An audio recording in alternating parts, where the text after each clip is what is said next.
Welcome back to my channel. Guys, ভিডিওটোৰ যোগেদি মই শিক্ষক নিযুক্তিৰ শেহতীয়া কেইটামান ইনফৰমেশ্যন দিবলৈ চেষ্টা কৰিম। তাৰে প্ৰথম ইনফৰমেশ্যনটো হৈছে যে এলপি ইউপি নতুন বিজ্ঞাপন কেতিয়া প্ৰকাশ পাব। গাইজ আমি ইতিমধ্যে জানিব পাৰিছোঁ বা শুনি আছোঁ যে এলপি ইউপি বিভাগত 4500 পোষ্ট আছে, এইখিনি প্ৰকাশ পাব। কিন্তু এইখিনি বিজ্ঞাপন কেতিয়া প্ৰকাশ পাব তাৰ বাবে বহুতে জানিব বিচাৰে, সেই বিষয়ে মই ভিডিঅ'টোত আলোচনা কৰিম। তাৰ পিছতে 2 নম্বৰ এলপি ইউপি 5550 পদৰ যি ফ্ৰেছ কেণ্ডিডেটছ আছে সেইসকলৰ ভেৰিফিকেশ্যন কেতিয়া হ'ব। আমি ইতিমধ্যে জানিব পাৰিছোঁ যে ইচিএ থকাসকলৰ ভেৰিফিকেশ্যন হৈ গৈছে আৰু পিডব্লিউডি সকলৰ ভেৰিফিকেশ্যন হৈ গ'ল, যদিও একাংশ পিডব্লিউডি কেণ্ডিডেটছে হয়তো ভেৰিফিকেশ্যনত উপস্থিত হ'ব পৰা নাছিলে। তাৰ বাবে আজি নতুনকৈ ন'টিছ প্ৰকাশ পাইছে আৰু তেখেতসকলে যাতে নিশ্চয়কৈ ন'টিছখন চাই লয় আৰু ডেট তাত মেনশ্যন কৰা আছে আৰু সেই সময়মতে যাতে প্ৰেজেণ্ট থাকে। তো যিকি নহওক ফ্ৰেছ কেণ্ডিডেটসকলৰ ফিজিকেল ডকুমেণ্ট ভেৰিফিকেশ্যন কেতিয়া কৰা হ'ব সেই বিষয়ে মই ভিডিঅ'টোত আলোচনা কৰিম। আনহাতে এটা কমন প্ৰশ্ন যে NIS সকলে চলিত নিযুক্তিত বা মেৰিট লিষ্টত অন্তৰ্ভুক্ত হ'বনে। চ' এই বিষয়ে মই ভিডিঅ'টো প্ৰস্তুত কৰিবলৈ লৈছোঁ। চ' গাইজ আপোনালোকে ভিডিঅ'টো স্কিপ নকৰাকৈ শেষলৈকে চাই থাকিব।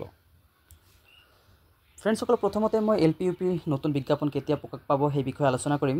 গাইজ মই যোৱাকালি DEE ভিজিট কৰিছোঁ আৰু ভিজিট কৰাৰ পিছত যিখিনি মই ইনফৰমেশ্যন লাভ কৰিছোঁ বা খবৰ যিখিনি কালেক্ট কৰিছোঁ সেই ইনফৰমেশ্যন মতে আপোনালোকৰ এলপি ইউপি যি 4500 পোষ্ট আছে সেইখিনি আপোনালোকৰ চলিত মাহতে প্ৰকাশ পাবলৈ গৈ আছে। অৰ্থাৎ আপোনালোকৰ যি DEE 4500 নতুন এলপি ইউপিৰ পোষ্ট আছে এইখিনি এই চলিত মাহতে বিজ্ঞাপন প্ৰকাশ পাবলৈ গৈ আছে।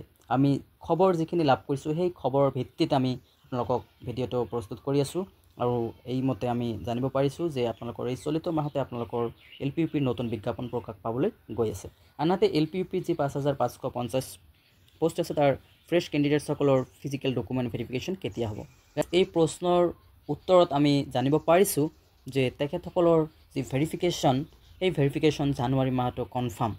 অৰ্থাৎ ডিচেম্বৰ মাহত ভেৰিফিকেশ্যন তেখেতসকলৰ হোৱাৰ চান্স আছে, যদিও খুবেই কম চান্স আছে। তেখেতসকলৰ জানুৱাৰী মাহতো নিশ্চিত যে ফ্ৰেছ কেণ্ডিডেটসকলৰ ভেৰিফিকেশ্যন হ'ব।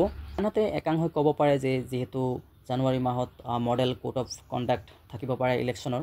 গাইজ এইখিনিয়ে খবৰ আমি লাভ কৰিছোঁ যে যদিও তেনেকুৱা মডেল অফ কণ্ডাক্ট যদি লাগি থাকে তথাপি আপোনালোকৰ ভেৰিফিকেশ্যনৰ প্ৰব্লেম নহ'ব, আপোনালোকৰ ভেৰিফিকেশ্যন চলি থাকিব বুলি জানিব পৰা গৈছে।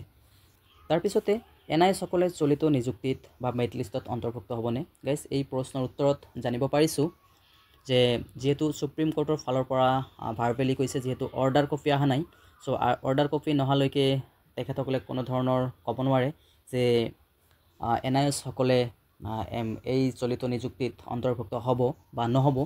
আৰু এইখিনি কি হ'ব অৰ্ডাৰ কপি অহাৰ পিছত আপোনালোকে নিশ্চয়কৈ চাব পাৰিব।